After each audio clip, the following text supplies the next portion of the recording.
Bonsoir à tous, j'espère que vous allez bien aujourd'hui. On se retrouve ensemble pour une nouvelle vidéo où on va parler de la rencontre de l'Olympique de Marseille qui se joue ce soir. Un match déjà hyper capital pour la suite de la saison. Un gros cadeau de la Ligue 1.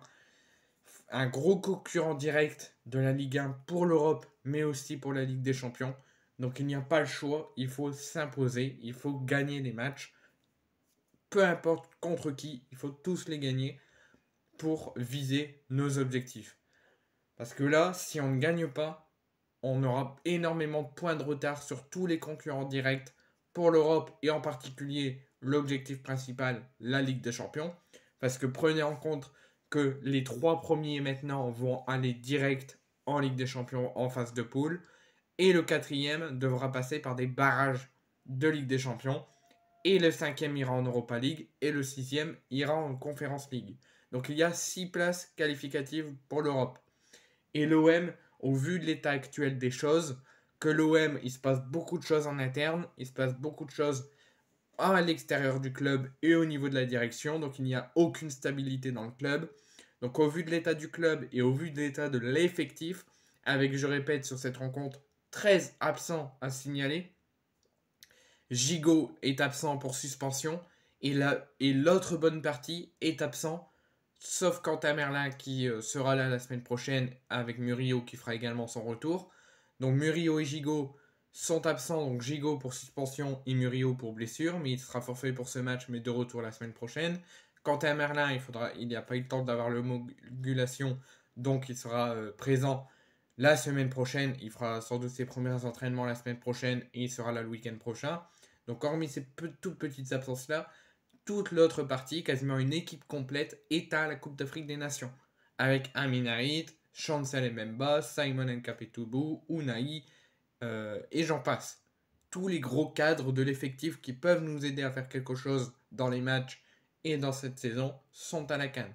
Et il y a les absences supplémentaires dues aux blessures et aux suspensions et dues au contrat qui n'est pas encore homologué.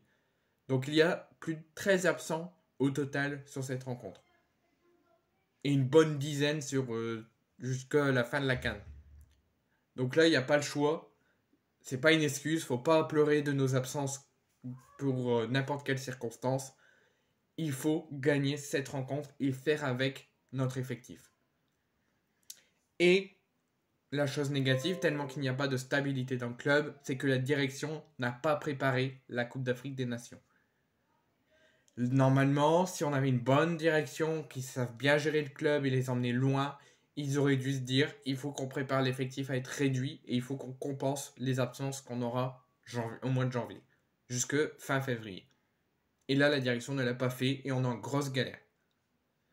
Donc voici les compositions officielles mises par Gennaro Gattuso et Adi Hütter pour ce choc de la 19e journée de Ligue 1. Donc Paolo Lopez dans les cages. Première titularisation à gauche pour Ulises Garcia. Défense centrale, Leonardo Balerdi et Bamo Meite. Et Jonathan Klaus en tant que latéral droit. Milieu, donc on change. Donc milieu, Verretou, Jean Nana, deuxième titularisation d'affilée après celle à Rennes. Et Geoffrey Kodonga. Et en attaque, grosse surprise. Bon, déjà, Gattuso ne change pas le duo d'attaque Aubameyang-Vitinha, mais il associe Luis Enrique à la pointe de l'attaque aux côtés de Vitinha et d'Aubameyang. Donc première fois cette saison que Gattuso n'associe pas Aubameyang-Vitinha seul en attaque. Maintenant il tente d'associer un troisième attaquant et de mettre la première titularisation de Luis Enrique. Donc la question que je vais me poser, est-ce que Gattuso va compter pour la deuxième partie de saison sur Luis Enrique? Est-ce que l'OM va finalement refuser toutes les offres et le conserver pendant quelques temps et lui laisser sa chance et son opportunité de se montrer? Ou est-ce que c'est juste pour compenser les absences dues aux suspensions, aux blessures et à la canne? Mais j'aimerais tellement que Gattuso le conserve, que Luis Enrique montre aux yeux de la direction et aux yeux de Gattuso qu'il peut apporter à l'OM. Et là, il est titulaire pour la première fois à l'OM depuis très longtemps, aux côtés d'Aubameyang et de Vitinha. Sur le banc, Blanco, le jeune Jousselin, le gardien du centre de formation, Ndiagosi, Soglo, Benjamin Sparagna, l'ancien joueur de l'OM à l'époque, qui avait joué à l'Olympique de Marseille à l'époque. Il fait son grand retour et il est de nouveau, il est bien sur la feuille de match, il est sur le banc. Le jeune Ali, la recrue hivernale du centre de formation Rui Moreira, Tika et Joaquin Correa.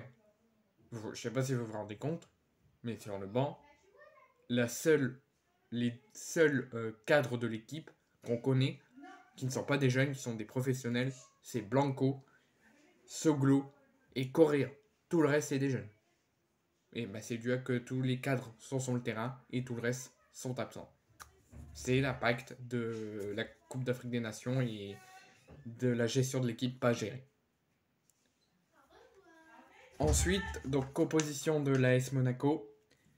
Philippe Cogne dans les cages. Vanderson, Maripane, Kerrer en défense.